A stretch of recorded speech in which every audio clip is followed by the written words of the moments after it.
Selamat datang di channel Saham Cuan. Sebelum kita mulai, saya ingatkan kembali bahwa video ini sepenuhnya hanya untuk edukasi, bukan ajakan beli atau jual saham. Semua keputusan investasi ada di tangan Anda. Saya harap video ini bisa memperkaya wawasan teman-teman tentang fundamental perusahaan, khususnya PT Agro Yasa Lestari Tbk dengan kode saham AYLS. Pada video ini, akan menganalisa dari analisa fundamental, teknikal, dan bandar logi.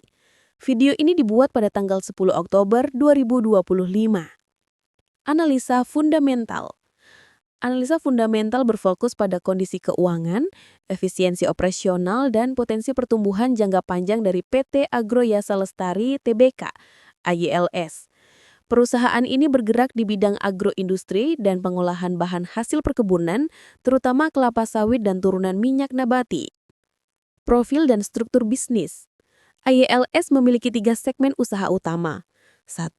Pengolahan CPO dan turunan oleochemical. 2. Distribusi produk agribisnis untuk pasar domestik. Dan 3. Ekspor minyak sawit mentah serta produk turunan ke pasar Asia Selatan dan Timur Tengah. Perusahaan ini mengoperasikan 2 pabrik utama di Sumatera Selatan dan Kalimantan Barat dengan total kapasitas olahan 480.000 ton per tahun.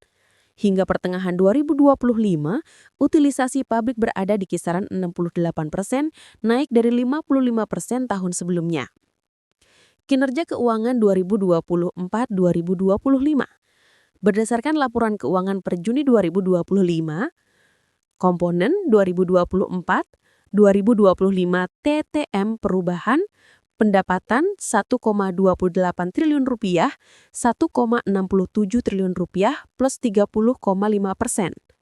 Laba kotor 312 miliar rupiah, 402 miliar rupiah plus 28,8%. Laba bersih 74 miliar rupiah, 92 miliar rupiah plus 24,3%. Margin laba bersih 5,8%, 5,5%, minus 0,3%. EPS, earning per share, 8,4, 10,3 plus 22,6%. Pertumbuhan pendapatan terutama didorong oleh kenaikan harga jual rata-rata produk dan efisiensi biaya logistik akibat perbaikan jaringan distribusi. Struktur neraca dan likuiditas. Total aset AYLS per Juni 2025 tercatat 1,14 triliun rupiah dengan liabilitas 620 miliar rupiah dan ekuitas 520 miliar rupiah menghasilkan debt to equity ratio 1,19 kali. Rasio lancar, current ratio berada di 1,42, cukup sehat untuk ukuran emiten agribisnis menengah. Namun, rasio arus kas operasi terhadap utang jangka pendek masih terbatas, hanya 0,78 kali, yang berarti perusahaan masih perlu menjaga keseimbangan modal kerja agar tidak terjadi tekanan likuiditas pada kuartal mendatang. Profitabilitas dan efisiensi. Return on equity AYLS mencapai 17,6%, sedangkan return on asset ROA 8,1%. Angka ini menunjukkan peningkatan signifikan dibandingkan 2 tahun sebelumnya, namun masih di bawah rata-rata sektor agrobisnis besar seperti AALI atau LSIP yang berkisar 20-25%. Dari sisi efisiensi, perputaran persediaan, inventory turnover meningkat dari 4,2 menjadi 5,1 kali per tahun, menandakan distribusi produk lebih cepat dan stok lebih efisien. Valuasi pasar. Per Oktober 2025, kapitalisasi pasar AYLS mencapai 2,1 triliun rupiah dengan harga saham 220 per lembar. Rasio valuasinya sebagai berikut. Indikator nilai interpretasi, PER, Price to Earning Ratio, 21,4 kali, relatif mahal untuk sektor agrobisnis menengah. PBV, Price to Book Value, 4,0 kali, premium tinggi dibanding rata-rata industri 1,2 sampai 1,8. EV per EBITDA 8,7 kali masih wajar untuk perusahaan ekspansif. Valuasi tinggi menggambarkan ekspektasi pasar terhadap pertumbuhan jangka panjang, namun juga meningkatkan risiko koreksi apabila kinerja tidak mampu memenuhi harapan investor. Prospek dan risiko. Prospek positif, ekspansi kapasitas produksi 25% mulai 2026, kontrak ekspor baru ke Bangladesh dan Pakistan, peningkatan margin karena efisiensi energi di pabrik Sumatera Selatan. Risiko utama fluktuasi harga CBO global, ketergantungan terhadap ekspor 40%. Risiko likuiditas akibat DER di atas 1 kali. Kesimpulan fundamental. Secara fundamental, AILS menunjukkan kinerja keuangan membaik dengan prospek ekspansi yang realistis, namun valuasi pasar sudah terlalu tinggi dibandingkan capaian laba bersih saat ini. Dari sisi investor institusional, saham ini tergolong agresif growth stock dengan risiko tinggi. Analisa teknikal. Analisa teknikal fokus pada pola pergerakan harga dan volume untuk membaca psikologi pasar dan momentum beli jual. Tren harga dan pergerakan umum. Per 10 Oktober 2025, harga AYLS berada di Rp220, turun dari puncak 260 di awal September. Dalam 1 tahun terakhir, harga naik dari 50, artinya sudah tumbuh lebih dari 420%. Namun sejak Agustus, harga bergerak sideways menurun di area 200 hingga Rp240. Trend dan moving average. Indikator nilai status MA50, 208, harga di atas MA50. MA100 1/7, harga di atas MA100, MA200 135, harga di atas MA200. Harga masih di atas semua utama, tren jangka panjang tetap bullish. Tetapi momentum kenaikan mulai melamar karena jarak terhadap MA200 terlalu menjelabar. Struktur gelombang dan pola konsolidasi. Dari analisa Elliott Wave, AYLS membentuk pola 5 gelombang 1-5 dan kini masuk fase koreksi ABC. Fase ini terlihat dari pembentukan lower high dan lower low di grafik harian, serta volume menurun di setiap rebound. Support utama berada di 200, resisten kuat di 240-250 rupiah.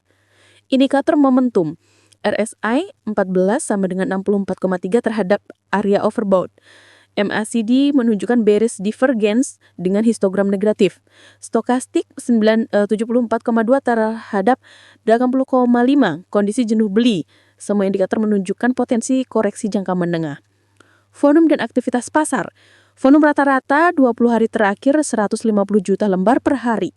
Menunjukkan saham aktif namun mulai menunjukkan pola distribusi. Lonjakan volume besar dengan harga stagnan di 240 menandakan tekanan jual meningkat. Fibonacci retracement dan support dari low 60 ke high 260, 0,382183, 0,5160, 0,618137. Koreksi sehat akan berhenti di 160-183. Jika turun di bawah 137, tren bullish jangka panjang berakhir. Kesimpulan teknikal, tren jangka panjang masih naik, momentum jangka menengah melemah, fase distribusi awal sedang berlangsung, support Rp200 sangat penting.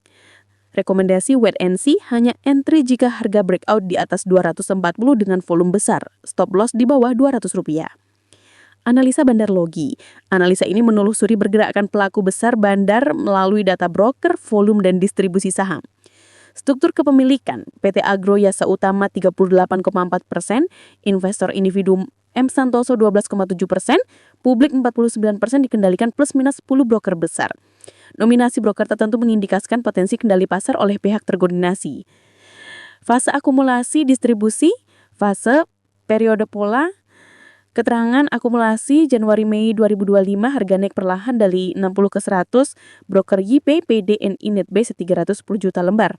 Markup Juni-Agustus 2025, harga melonjak 100 ke Rp240. Volume naik 4 kali, euforia pasar.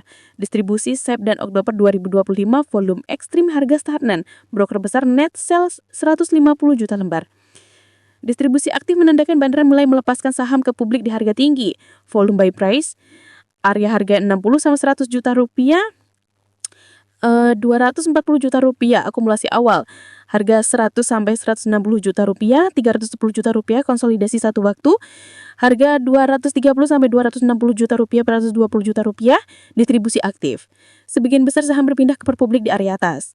Rasio akumulasi distribusi periode Januari-Maret 2025 ada rasio 1,68 akumulasi kuat, April-Juni 2025 1,23 akumulasi ringan, Juli-September 2025 0,74 distribusi moderate, Oktober-Hetidi 0,61 distribusi aktif. Aktivitas retail naik 68% pada kuartal 3 2025 didorong oleh promosi di media sosial dan forum investasi. Bandar memanfaatkan momentum ini untuk melepaskan saham secara gradual. Skenario ke depan, diakumulasi 30% jika harga stabil di 160-180 rupiah Bandar masuk ulang.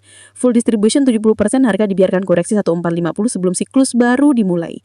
Kesimpulan Bandar Loki, akumulasi besar selesai Januari sampai Mei 2025, distribusi aktif sedang berjalan September-Oktober 2025. Broker besar net sell retail berdominasi sisi beli, potensi harga melemah ke 160-180 rupiah.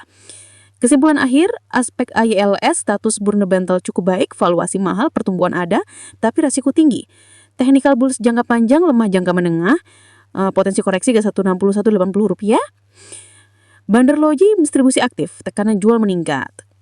Kesimpulan umum, AYLX sedang berada pada fase transisi dari euforia ke konsolidasi. Investor disarankan menunggu stabilisasi harga di area 160-180 rupiah sebelum mempertimbangkan entry baru. Terima kasih sudah menonton pembahasan ini. Jangan lupa like, subscribe, dan tinggalkan komentar jika ada poin tertentu yang ingin dikembangkan. Sampai jumpa di video berikutnya.